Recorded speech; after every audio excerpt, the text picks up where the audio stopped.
Hello, everyone, and welcome to Hit and Hustle from IrishSportsDaily.com. I'm Greg Flamong. That's the professor of Jamie University, Jamie Ueyama. We're going to be talking about 2025 recruiting today. Really fun show.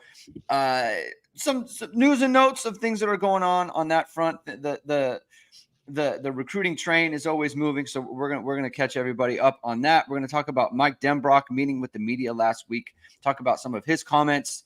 And Jamie, we've got the combine coming up. Are you excited? Do you love the combine? Do you like to talk about the recruits, or not the recruits, the prospects, the guys who are working out? Is it something that you pay attention to? It's like a NFL media machine. Do you buy into that whole circus? I love it. I mean, I think it's kind of maybe blown a little bit out of proportion in recent years because they try to kind of make it where more of like, oh, it's prime time. These guys got to be running in prime time. And they kind of backed off of that this year, which is nice. But I've always enjoyed the combine. Like, I just think it's fun to watch these guys who are going to be, the next, stars of the NFL and see like how they test, see how they move here. Most of all, I like just listening to like Daniel Jeremiah and Charles Davis and Bucky Brooks and all these guys who work on, for the NFL Network telecast, and the former players that they bring in for those specific guys too, like for specific positions. I like hearing them talk about the prospects, right? If you love football and you're like a football junkie, it's like, guess what? There's no ball going on right now. So this is the next best thing. So I enjoy it. I've always been like an NFL draft nut. Yeah, I'm an NFL draft nut too. I mean, they suck me in, right? I know they're doing it, the NFL and their propaganda machine, but you know what? It's kind of harmless propaganda, right? Like, it's just fun. It's fun to watch, and it's fun to take in any sort of NFL football content, right? And so I think people like that. I think that it's just kind of what I've learned over the last few years is like the more important part of the combine is the interview process and the medicals, especially. The medicals can be a big deal, especially for someone like Cam Hart. He's going to have his medicals, and that's going to be a big deal for him and his process.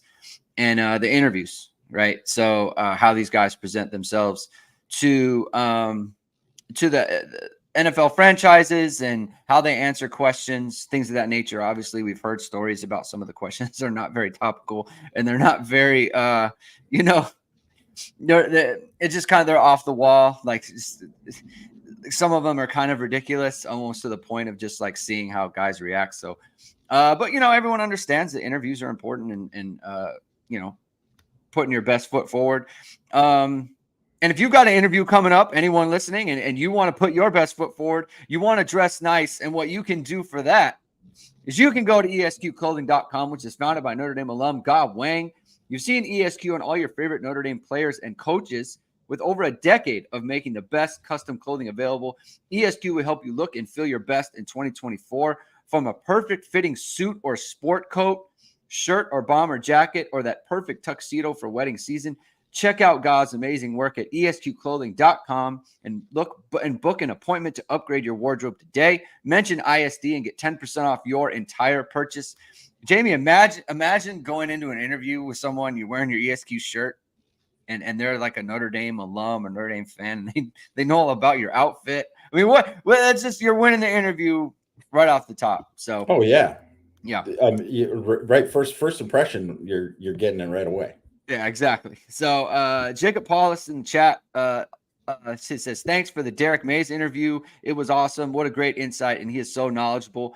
Absolutely. So we have, I did an interview with Derek Mays last week. Very fortunate to get this interview. He doesn't do a lot of media stuff. But he did, we have a mutual friend connection. We got hooked up. And he gave me an hour of his time. I was very appreciative of that. And I thought it went really well. I enjoyed talking to him. I told him, his jersey was my first jersey I ever had as a young boy, right? 13-year-old Greg walking around in a Derek Mays jersey. So you're going to want to check that out. Check out all our content. And if you haven't done so already, please subscribe to our channel so you can see all of our content. Like this video, like that video, like all of our videos. and hit the notification bell. So whenever it is we're posting a video or we're going live, or it might be, right? And so I enjoyed the time. Thank you, Jacob, for watching that and shouting it out. All right. Let's do some recruiting stuff, recruiting news and notes. Devin Williams, 25 cornerback, I should say, commits to Auburn. I think kind of out of the blue. I think everyone kind of knew Auburn was a threat to land him. They were involved in the process, but he had just set a visit to Notre Dame in the spring, so he was going to come. People remember he was supposed to come to Junior Day. Weather got in the way of that. Didn't come to Junior Day, and now he's committed to Auburn. We both put him on our list of players that Notre Dame had to land. Right, we really wanted them to land him and get him in the class. That is not happening. Jamie, how do you view this? How do you view this in the overall landscape of the 2025 class? I mean, it's a loss because, I mean, for all the reasons that we just list him as a must get, right? Like, he's a great athlete. He's from an area of the country that, that it does mean something if Notre Dame was to land someone, from that area of Georgia, from his school, which produces a ton of talent, year after year. So, from that, and you're beating, the big boys in the SEC to get them, right? So that's always a big deal, just like it's a big deal to land like KVA when it's like Ohio State and USC are the other finalists, right? Like those are always big time gets no matter what. And I mean, I will say that, seeing that he measured in at 5'9" at the last like Atlanta Under Armour camp was like a little like, wow, I didn't think he was 5'9". So that's shorter than I thought. But he is an elite athlete. Like, he's an elite athlete, and like he still would have been a guy that I think that you would have wanted in the class. In saying that, I think they're still going to be pretty fine at corner. If there was one of those kind of must gets that they were going to lose out on, I think if it was a corner, you're going to be okay, because I think they still got Dallas Golden on the board. They still got Mark Zachary, as Jacob mentioned in his piece too, right? Which, I mean, you could have made arguments. I mean, we did list Golden on there, but like you could have made an argument for Zachary on there too. They're still after some other guys, like that, some really, really talented guys. Like, obviously they just offered that Penson kid, who is Dalen Penson, who is like an elite athlete, like just ridiculous, testing numbers, and just, you watch him on the field. He mostly plays, quarterback on offense, but the guy is just like, electric athlete. Right. Yeah. So, I would say in like the kind of Micah Bell mold, right, where that kind of a very similar, just like this guy's just top of the tops, elite, twitchy, electric athleticism. So, and there were other guys they're after too, and like obviously they got Cree Thomas too, who could play safety, could play corner. It's a guy that obviously that Mike Mickens really, really, really liked, and he targeted him super early. Yeah. So I don't think it's not like a crushing blow for the class overall. But, always when it's like that, I kind of put it similar to Caleb Beasley in the previous class, where it's like, man, it looked like Notre Dame had a shot, and then he committed to Tennessee, and it was just like, man, it just would have been great to get him on campus that one more time before that. But, that's how it goes. Yeah. I mean, to me, it's like kind of shocking that Georgia missed on him too. That Devin Williams ended up at Auburn, and Georgia is also like, they missed out, right?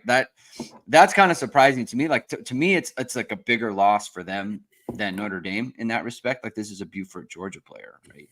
I like, obviously my feelings are known on Devin Williams. I think he's a terrific player.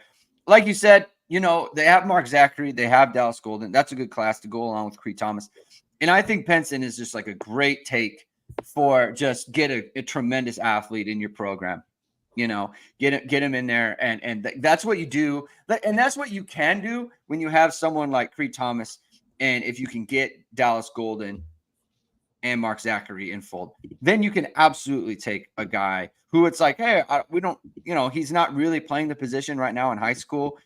He's mostly playing quarterback on offense.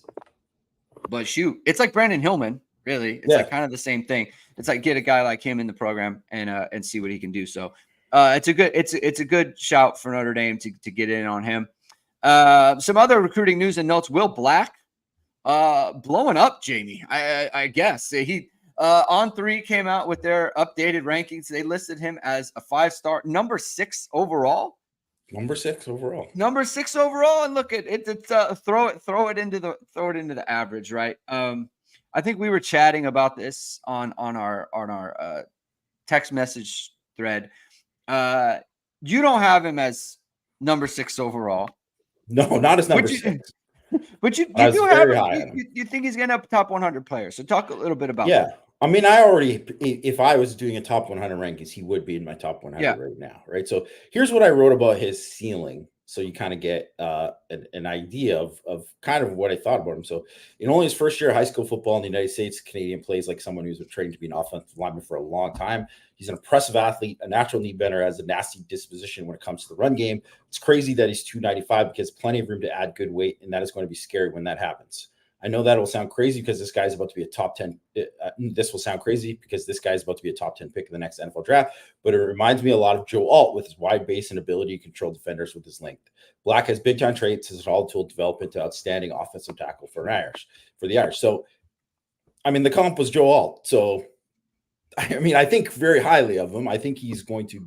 I don't know if I'd put him as the top offensive tackle in the class, but it actually wouldn't shock me if he ended up being the top tackle in the class. So yeah, I don't mind that they did it. Like, I wouldn't put him there right now, but I think it's one of those, like, you call your shot. It's just so funny though how opinions can differ so much when it comes to so many of these prospects. When it comes to, like, now that there's there's On3, there's Rivals, there's ESPN, there's 24/7, right? And then I do rankings for ISD, and there's other people who do rankings as well. But I just look like just right now, like at noon, Rivals came out with their top 250, and just as we were getting ready for the show, I looked it up, and like Will Black not in the top 250 for Rivals.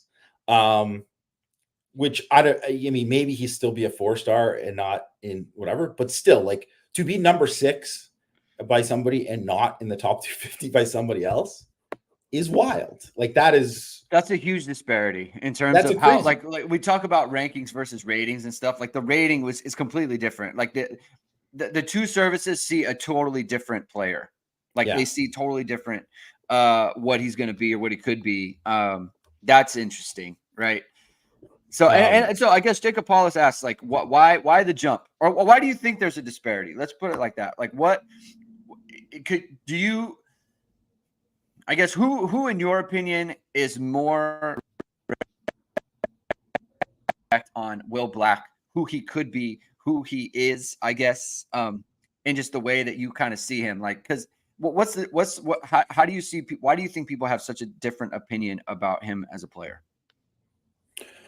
I mean, honestly, I think it's probably because, who's evaluating them probably has different values for what they're doing. And remember the kind of thing where we were talking about last week about how, like, different sites have, like, they have some coverage in the Northeast and some have none. And some, like, or maybe you have somebody out there, but you've only seen Will Black once. And maybe you saw him on a day where he had basketball practice, and then he came out and had a football practice, and then it was, like, not his best day ever. Yeah. Like, I don't know, right? Like, all of those kind of things, like, context always matters with it, but it doesn't really get taken into account because for a lot of this stuff, because there's so many of these guys that they see. It's funny. There's some of these guys that are like, man, I remember seeing this guy when he was in 8th grade. It's like when Bryce Young, not Notre Dame's Bryce Young, but Bryce Young, the quarterback who went to Mater Dei and then was committed to USC and went to Alabama, #1 pick, right?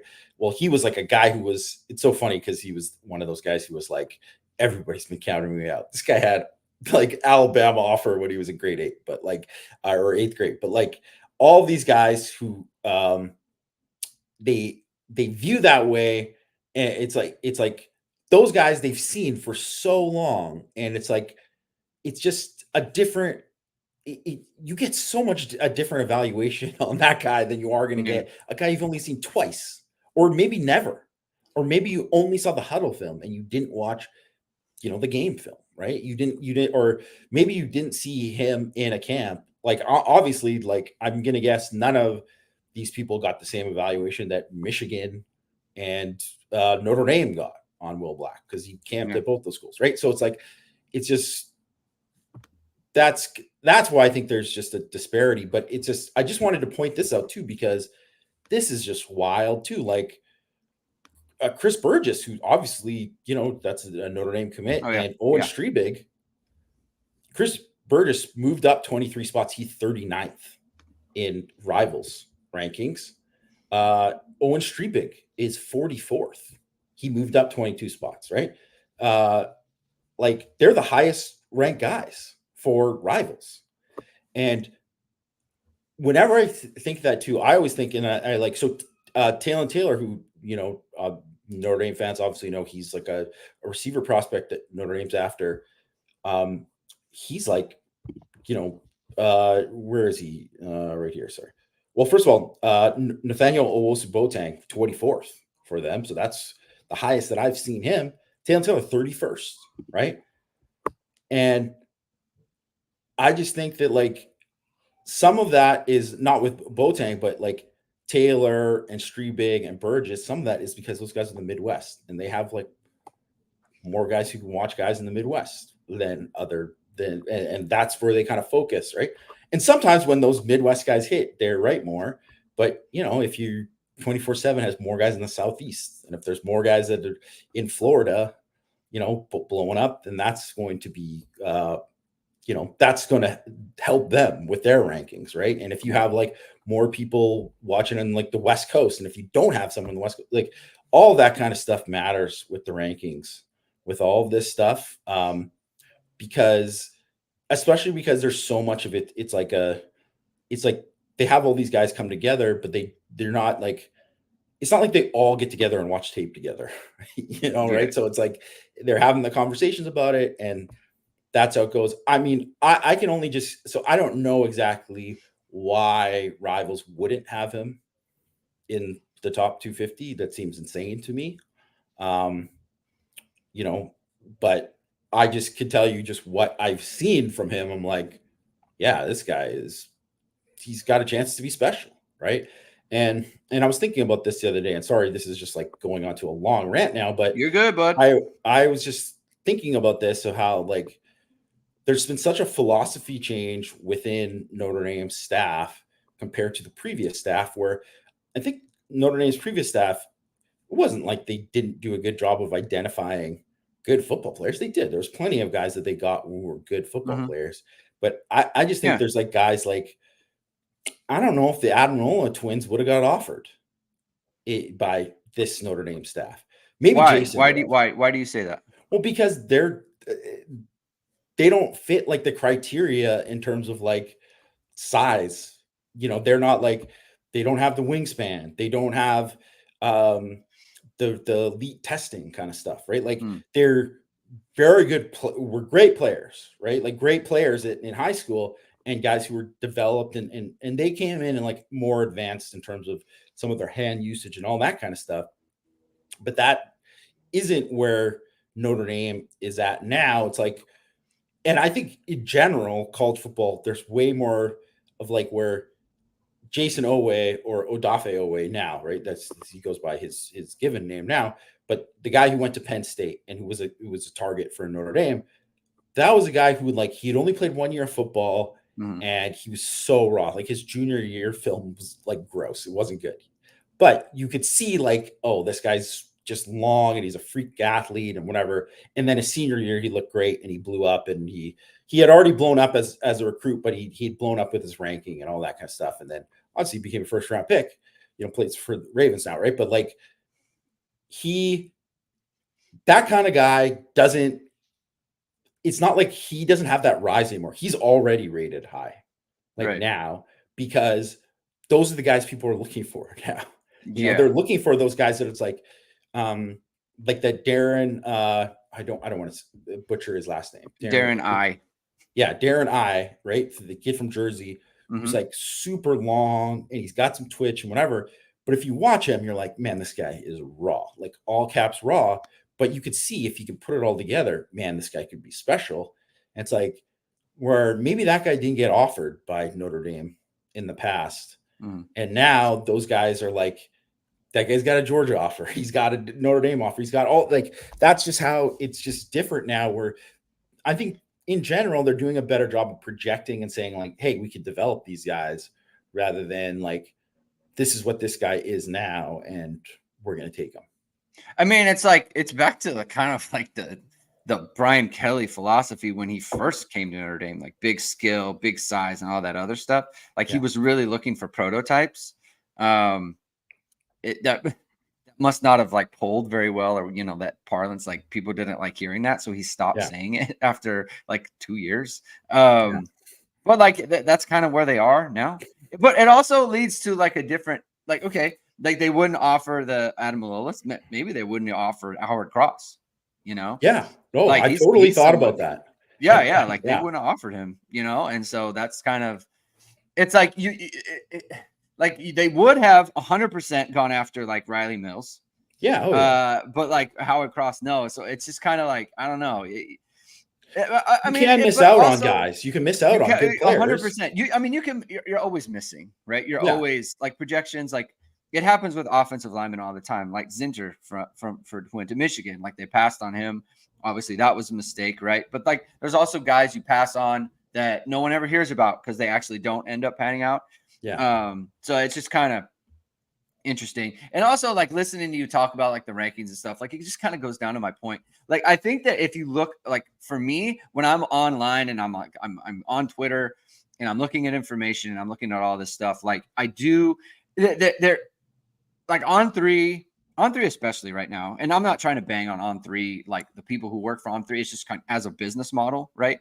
Like same thing with 247, same thing with Rivals right now. Like there's a lot of engagement stuff that goes on. Like everything is kind of after engagement, and it just makes me think that like these rankings are like they're huge. They're huge parts of their business model, right? And how they rank players in the recruiting and all that stuff, right? So it's just like it's hard to, when it's your business model, it's hard to, I don't want to say it's going to sound nefarious because I don't mean it as nefarious, but like they have to be having discussions about what will drive engagement and what will have people looking at our 100%. Our rankings and stuff. So that's also kind of in the background, right? So it's difficult, right? And again, I'm not trying to impugn on three or 247 or Rivals at all. That's not what I'm doing. I'm just saying like it's the nature of the business. And so it's just like that goes into all this too, with rankings and things of that nature. All right, let's a little bit more recruiting news and notes. Deuce Knight, there's some news about him.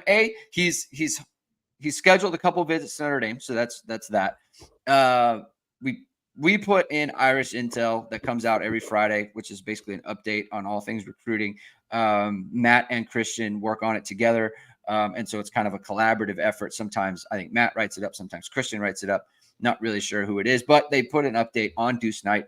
And the fact of the matter is that Alabama is in hot pursuit of him. And he has a very good relationship with that coaching staff, the new coaching staff that's coming in, Kalen DeBoer, and the people who are working there. I'm just bringing everyone's attention to the fact that it is a thing that needs to be considered. And this is going to be a hot pursuit for Notre Dame to hold on to Deuce Knight. I think they've done a good job with him. He obviously likes Notre Dame a lot. I guess it'll eventually just come down to Mike Frank's old adage, like watch what his actions are, right? If he starts taking visits to Alabama, if he starts doing that stuff, regardless of what he tells people. I talked to Deuce Knight and he says he's locked into Notre Dame. I talked to Deuce Knight.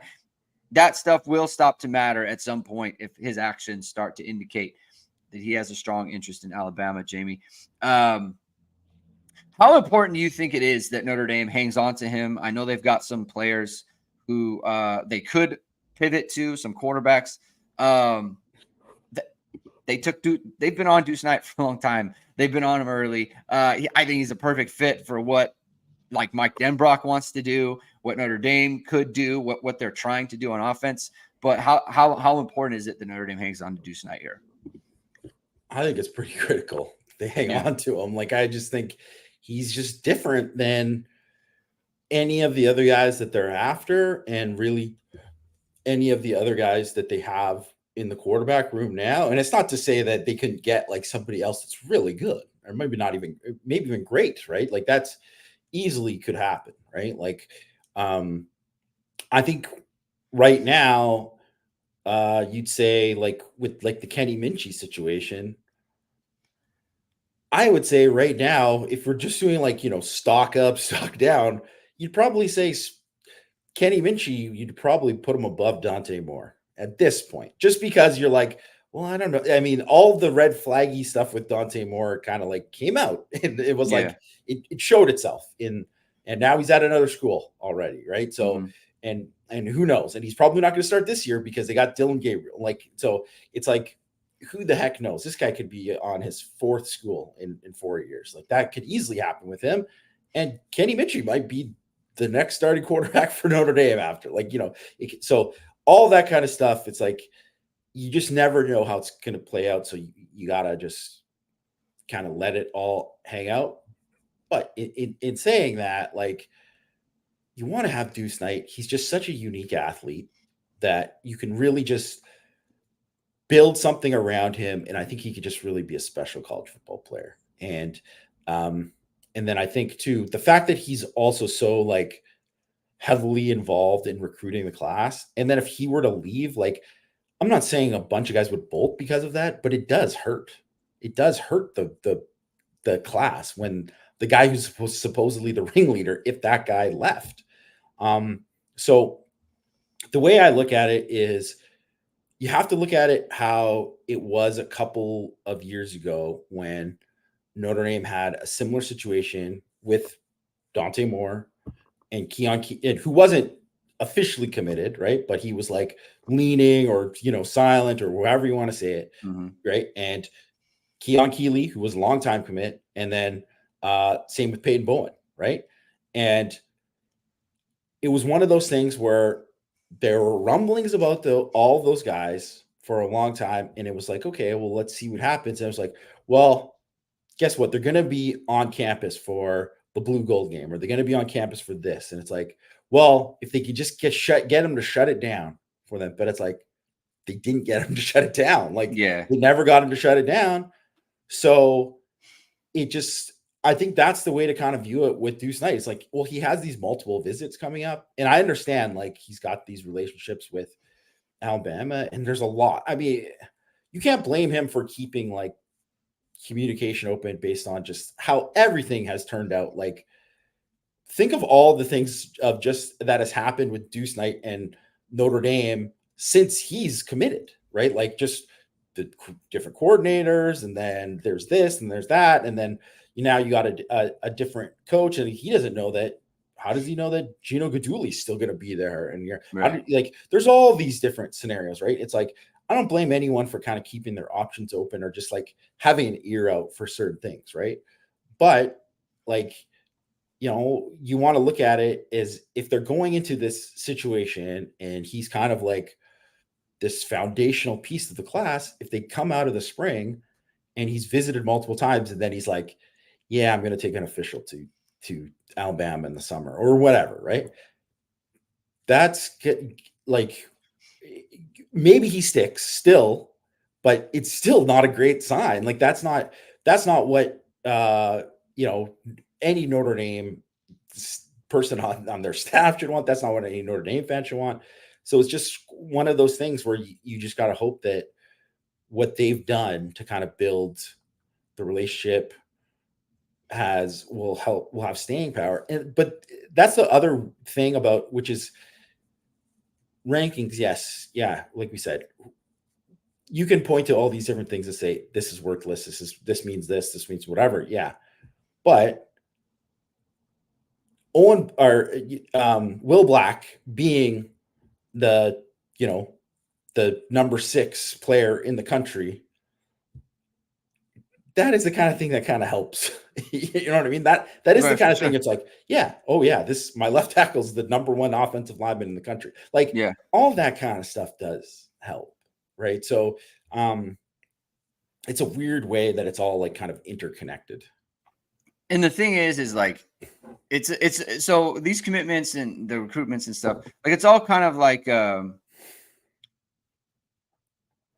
it's kind of like a relationship, right? Like, I remember someone told me when I was in college, like, hey, like, the thing about relationships is they're always kind of like building towards something. You're always kind of progressing. When there's a break in that progress and there's actually a degression or a regression, I should say, that's when it's like that relationship usually is like critically imperiled to the point where it ends, So like with Deuce, it's like you commit and then you're taking visits, you're pumping up everyone to come, If he visits Alabama, especially officially, if he officially visits Alabama, then it's like that is a regression in the relationship between Notre Dame and Deuce Knight, right? Now, it's not impossible, right? Not every relationship that goes through a blip ends, but usually, generally speaking, like that, usually once things start going backwards, that's a bad sign, right? So that's something to monitor. We don't know, right? I don't. Again, this isn't anything to impugn Deuce Knight at all. I'm just saying this is what's going on, right? So something to keep our eye on. Yeah. Another thing to keep our eye on is a new offer at wide receiver. Brandon Finney from Owings Mills, Maryland. We were just texting about him today, Jamie. He's got a pretty banger 55-meter time, which is a 6.41, which is it's moving. It's moving. I know what I ran in the 55 meters in high school, and this is considerably faster. Give me your comp for him. I'm going to throw up some highlights. Give me your comp for him before we throw up the highlights. My comp for him was Cam Hart. That was my comp for him. And because he's actually a guy who plays corner and he does. And I'm throwing up some highlights here. We will see some corner stuff. He's a tall guy who obviously can run. He snatches the ball pretty well. You see him like after the catch here. He can run well. Skinny kid, right? But but you got the long levers. Always like to see it. He's got like just that easy stride, and he's a guy. He's got a 10-2. Love just guys snatching it up there and running after the catch. You love to kind of see that, right? Yeah. And I think you would say and you could see some of that stuff at receiver and why people like him as receiver. And he was offered as a receiver by Notre Dame, but here's he as a corner, right? And not just him breaking on the ball, but I just look at a guy and I just think when I just hear, 6'2", he's got like a, I think, 79-inch wingspan. He's, legit 6'2", he's long and he's that fast. I think corner. And when I think of that, I think of Cam Hart because the guy with all the measurables, right? Who can kind of do all this stuff. And I'm not saying that if you watch him, I don't think he's like technically he's raw in a lot of ways, right? But I'm just talking about just traits wise. That's the kind of guy that I see that he could be. Easily, obviously, they have a need at receiver. And maybe I have no idea how like Mike Mickens feels about him as a corner or if they just like him at receiver. And, Oregon just offered him as well. I'm not sure where they view him as, but like that was the guy that jumped out to me was Cam Hart. I got Boykin. I got Miles Boykin here. And the reason I said it is because if I watched this tape without knowing his time, I'd have been like, it's kind of similar to Ramon Henderson, right? I think he's a little bit more like I don't think, well, Ramon Henderson did play corner, but Ramon Henderson is like the most extreme long strider that I think I've ever seen. Yeah. And I don't think that Finney is that much of a long strider, but like it's similar to that in that it's like, man, he doesn't look like he's like, oh, this is a track athlete banger time. But now that I know what he ran, it's like I kind of see it. And I think Miles Boyk, and like you watch him, and it's like he's not that fast. Like he's got long strides and stuff, but then you see his 40 time and he runs a 4.42, right? Like so he's kind of got that, because the long strides kind of mask like the acceleration and how fast he's actually moving. That's what I see there. And so I like him in that he's different than the other guys that they're in on, right? And that's why I like him. Like he's kind of a different type, right? He's got the size. He's got like the long levers. You say levers, Jamie? Levers? Yeah. You talking about his arms? Levers, levers, whatever you want. That's good stuff. That what is that? Is that a Canadian thing? I've never heard that. I don't know. It's probably a Canadian thing. I love that. We're using it. Long levers. That's good stuff. I was like, that's a Jamie Uyama special right there. But no one else has that kind of length. Also, another one is kind of like Braylon James, right? He like, to me, it's like that's very much a Braylon James replacement, right? Just kind of like, hey, that type of athlete to get him in the program. And so it'll be interesting to monitor that. That's a new offer that they put out. So that's something we're going to keep an eye on there. And something you're going to want to keep an eye on, Jamie, is your website. If you want to improve it, you got to keep an eye on these things. You got to keep an eye on the new trends, things that people are doing to spice up their website, to spice up their social media page. And if you feel like you've got a gap in that, then you have got to go to vsrmediacompany.com, which is founded by Notre Dame football pregame host and Emmy Award-winning anchor Vahid Sadrazadeh. VSR Media provides professional and cinematic video and photo.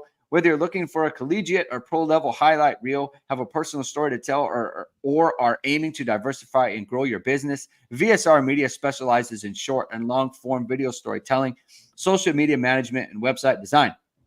VSR Media also captures professional headshots, senior and sports photos. Contact them at vsrmediacompany.com. Mention Irish Sports Daily to receive 20% off your first project. Visit them online or give them a call at 574-800-9106. Switching gears here, Jamie.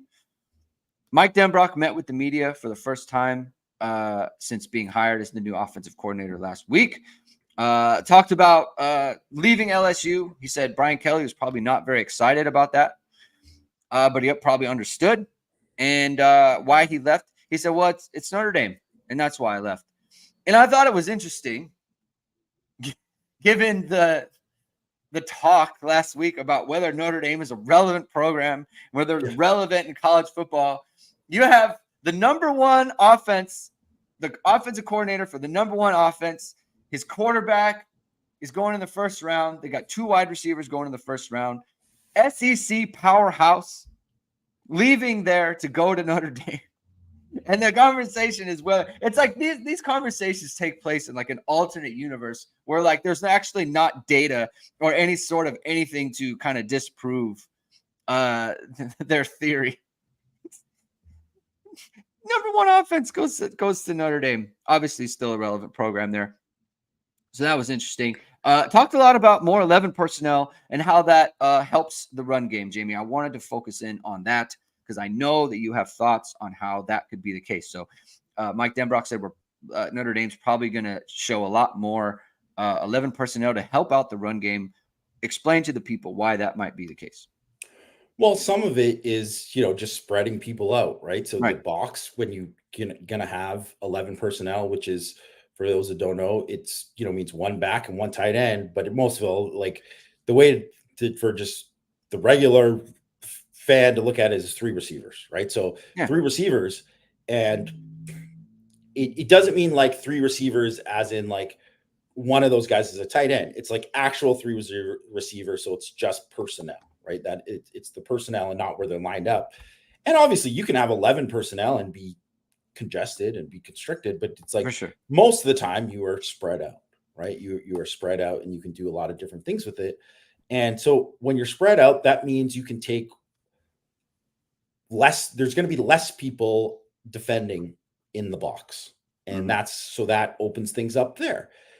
And so there's that possibility, right? And it also means that like if teams are going to play, if you're going to play 11 personnel, that means that teams got to match you.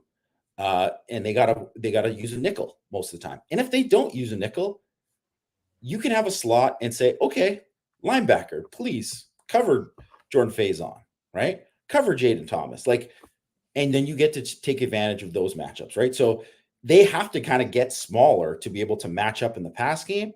And that takes one less bigger defender to defend the run game. So Yeah. that is obviously helpful, right? The other part of it is motion, which we've already kind of talked about, you and I, Greg, with Denbrock, and how his use of motion, and how that he's a frequent use of motion, used it more than any offense in the SEC the last 2 years, like in terms of pre-snap motion. Well, you can do it a lot more when you have these receivers that are outside. It's not like you can't move and shift tight ends, but when you're moving and shifting tight ends, it doesn't shift the back end as much. It shifts more of just like what's going on in terms of like alignments within the box, and like and run fits there and all that kind of stuff, right? So, but if you're doing like, say, like orbit motion, where you're bringing a guy all the way back around, or you're bringing someone and he's running all the way across the other side of the formation, well, that opens up not just you have your regular blocking signs, but then that could open up running lanes to break it after you get to the second and third level, right? So that's the kind of thing where JD Price and Jeremiah Love, you're thinking about those two guys, get these guys in space more, get them a little bit more space. They have the speed to break it, right? So I just think there's a lot of different things. It doesn't necessarily mean that Notre Dame is going to be like way more pass happy or like throw it as much as they did at LSU, because let's face it, like Ryan Leonard isn't Jaden Daniels. They don't have Malik Neighbors and Brian Thomas. Like, Right. So I don't expect them to be exactly like that. They don't have the personnel to do that. And it's not even that I expect them to not run 12 personnel, because guess what? Mitchell Evans and Eli Raridan, they might be two of your best 11. So Right. if that's the case, you're going to want to have them on the field a decent amount, just maybe not as much as you had previously. And you don't want to play as much bully ball as you did. And it's not to say that like it can't work in certain instances. Obviously, like, Notre Dame had plenty of success playing that kind of game. Specifically if you look at like, say, 2020, when they had like Tommy Tremble, and he was like a battering ram, right? And what he could do. But if you don't have two tight ends that are really going to be like great blockers like that, it's like it doesn't open up the same, right? And it's harder, and it's a lot harder to play bully ball like that. And especially too, your line doesn't have to be as good if there's less people in the box to block. Right. So it's just there's all these different things, and like whatever, just the simple way of saying what Jacob Paul's just said, spread or run. It's like that is kind of like the simple way to say it, but it's just there's different possibilities and more possibilities to be more explosive in the run game, but then also in the passing game too, where you can find matchups and stuff too. Right. Because if teams, not everyone has a good nickel. Not everyone has a good nickel, like slot corner. Mm-hmm. A lot of teams have a guy where they're going to play a safety there at that kind of like nickel spot. Some teams going to play a linebacker. And guess what? Like 99% of the teams don't have a Jeremiah Wosu-Koromoa that they can play that at that kind of rover / nickel, backer type spot, right? So if that's the case, it makes so much sense to run more 11 personnel than they have. Right. And the other thing is like he's because he's talking about numbers, right? So it's like it's literally just like a numbers thing. And if you look at LSU, like that's why they're such a heavy RPO team. Like Jaden Daniels, because they're really good. Like LSU was one of the top play action rate teams in NCAA, if not the most, right? I know they're very high up there. It's because of that, right? They're just counting numbers there. And the other part too is like you talked about, you don't need numbers in the box. You can spread them out. And like you said, the point about being a nickel all the time is good, because then you're not as heavy. And I think I'm sure Matt Freeman was just like doing cartwheels in his head. Iowa Sports Daily's Matt Freeman, because he's a big, like, Notre Dame is they don't have running lanes because everyone is in there. Like they're just so condensed in the box. It's like it's hard to be explosive. It's hard to break one. It's like we talk about with Jeremiah Love. Why can't he break one? Like same thing with Jadarian Price. Like why can't they break a big one? It's like, well, because there's so many people, right? It's at some point you can't make everybody miss there. And the other part too is like, because let's say you have a light box as it is, and then you can basically use Riley Leonard. You can change the numbers there because you can use Riley Leonard as a runner, and the running back can be a blocker for him. So the numbers can be even more in your favor, even if they did have a light box, right? And that's the import of having someone like Riley Leonard.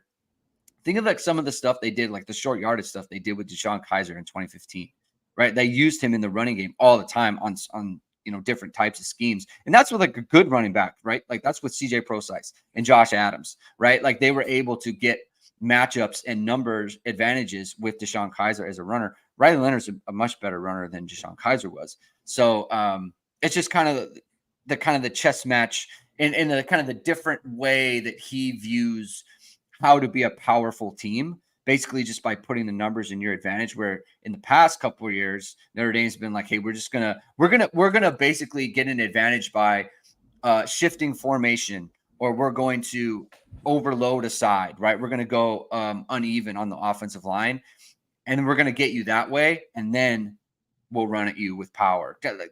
Basically, the Clemson game, over and over again. So that's something to it's good to hear, right? Like you want that. And I think one of the other things too, and Matt highlighted in his Sunday Reflections column that he put in, that I think it's important to note that Denbrock, which kind of fits with just exactly kind of how he's been as an OC, is that like he said, like if we got to run it 50 times to win it, or we're going to pass it 50 times, that's what we got to do it. And the thing is with where Notre Dame was at is there's no way if they had to pass it 50 times, they'd lose every time. That's just how they've been built in recent years, right?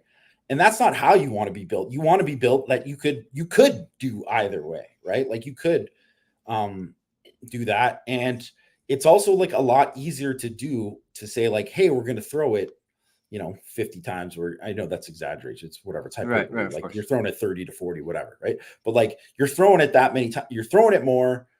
Well, you can have more success throwing it more when it's not like, you're running on balanced sets, like you said, and with two tight ends. Yeah. Max Bulla also met the media after being named officially the linebackers coach.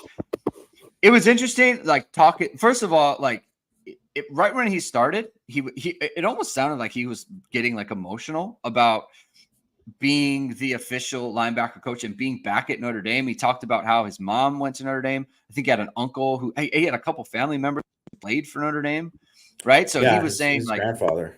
Yeah, so he's like, I went to Michigan State, but like my family is deeply rooted in Notre Dame. And he was, I mean, it sounded like he was emotional about it, which is like cool, right? Cool to hear him talk about that. Talked about how he considered himself the linebacker coach last year, even though he was just a GA, which kind of goes into like what we talked about with the safeties and how they're going to get a GA who is essentially going to be the safety coach. And so, we talk about Mike Mickens. He oversees the whole thing, but really there is going to be a specific person who's coaching the safeties next year. So it'll be interesting to see who that is. But he just talked about how his philosophy and coaching the linebackers, and talks about Kingston Viliamoasa, who basically was doing a shell defense of the Alabama defense while he was in high school. So that allows him to kind of grasp things. But what did you take away from Max Bulla and what he was, his comments to the media? Yeah, I mean, he was kind of exactly kind of who I thought he was before. And I one thing I would say about Marcus Freeman and just like Notre Dame's like like PR philosophy under him is I just love how they give access to so many of the coaches, and that they make them available like during camp, and they make them available during the spring, and then they also like make those guys, anyone who's new or promoted or something, like they always make those guys available. They make like the new transfers available, all that stuff. That's great because it's like a lot of that stuff too, you get it out of the way rather than all of a sudden it's like the heart of camp and then these guys are getting asked, I don't want to say stupid questions, but questions that aren't related to what they're going through at the moment, right? Because they haven't gotten to them yet. Because they haven't gotten to it. Yes, right. Exactly. Right. And so I'm not blaming the media for that because that's the only time that they've done it. I'm just saying them doing it now, then they get to answer all these kind of questions. They get to go through all this stuff and it's great. It's great. So just, thanks a lot to, Katie Lonergan and everyone in the sports information department who allows that access. And he is exactly like, what I kind of expect him to be, and everything I've heard about him too, is that he's just a ball coach. Like he is someone that, yes. And he was very much the linebackers coach last year, right? Like, because Golden is very much like in control of everything, right? Like he's the kind of leader, and he gives, everyone has a role, right? Like one of Bull's roles was to prepare stuff for the red zone. And obviously, like, look at the improvement they had in the red zone. Went well. Yeah, it went really, really well. They went from dead last to top 10 in the country, right? So in red zone touchdown percentage. So I think obviously he's proven that. He's proven, like, you just look at like how, I thought Bertrand and Maris Leofau and Kaiser too, really, like, it's the best those guys have played. And I know they're supposed to get better, but it's like they didn't make that jump the previous year, so they made a jump there. And I think that was impressive. And everything I've heard about him is like, this guy is like, and it's not just like the clip of Mike Vrabel talking about how he's like one of the smartest guys who's ever coached, right? But like, he's a very, very intelligent guy and a very good teacher and a very good like linebacker coach. So I think that's just only going to benefit, especially because they got so many young linebackers that are super talented athletes that you just want to see these guys develop, because I think you're with me, Greg, that so many of these guys have a chance to become stars like that. Yeah. That it really is something. And it's not just like, I know Drake Bowen is the one who immediately comes to mind because he's the guy who's probably like closest to it of like being next in line, but like, really all of these guys, right? Like, it's not just Drake Bowen and KVA, right? Like Jaden Osbury could be like lights out, right? Like, I don't know that Preston Zinner won't be a stud. Like, it's just, there's a lot there to work with. There's a lot of material to work with. And obviously, like, I mean, we got to see what happens with like a guy like Jalen Snead too, right? Because I'm excited to kind of see where he's at. And I just think that there's so much, I think one of these things where Notre Dame shouldn't have any problem attracting linebackers, and they're not recruiting that many linebackers in terms of they're never going to sign a huge class of linebackers, especially now because nickel is base. And that was another thing. He kind of talked about how like, we're like pretty much a nickel team, right? Like, because you have to be, you have to be, because that's who you play. That's who you're playing against, right? You have to be able to match up, and you can't just throw like a third linebacker out there just because, that's the way it goes. It's like, no, you have to get out of that. And that's not how Marcus Freeman was before either too, because that's not how the kind of defense he ran at Cincinnati or in his first year at Notre Dame. But it's like, they had to adjust to that. And that was something that Golden kind of brought in. And that's something that obviously, Bulla is well aware of. And obviously in the NFL, it's been a nickel league for a long time, right? It's been a long time. So I just think he's like the kind of right fit at the right time. Obviously, he's got like the connection, which always is kind of like a nice thing. It's a nice story. And I just think he's like a really good coach, and he's going to develop these guys. And I think because you have Chad Bowden and the staff of all, the recruiting staff and just all these people that they can do all the glitz and the glam of like, here's the photo shoots and make this stuff all cool. I don't get the vibe that that's his vibe at all, but it doesn't have to be his vibe. Yeah. Because he just can be like, hey, you want to come here? You want to get developed? You want to talk ball? You want to be a better linebacker? You want that? Like, this is how we're going to use you in the defense. Like, he's just going to be a guy that I think really like impresses people when they get in the room with him. And if they care about that kind of stuff, which is the people they should care about at linebacker anyways, like, I think, he's going to do really well. He's a serious dude. That was my takeaway. Just listening to him, I was like, you're a serious person. And the one person I did think of, it's like, man, this guy's gonna thrive, is Drake Bowen, because I know Drake Bowen a little bit. When I talked to him on the podcast before he signed with Notre Dame, it just like I know how he is and the type of person that he is, and he is going to vibe with Max Bullough very, very well. So that's gonna be interesting. I'm very much monitoring Drake Bowen's progress in the spring. I think he's gonna really kind of blow up. So we're gonna have to keep an eye on that. All right, we're gonna end it there. Thank you everyone for tuning in. If you liked what you heard today, please like this video. Please subscribe to our channel. Please hit the notification bell so you know whatever it is. We are going live. We'll be back later on this week with more talk. Maybe we'll do a hot take episode, or maybe a mailbag show. We'll have to come up with which one of those we want to do. But you want to stay locked into that. Thank you, everyone. Head over to irishsportsdaily.com for all the latest on recruiting and updates on the staff and all those other things. We'll be back next week. Keep hitting, or keep later this week. Keep hitting and hustling.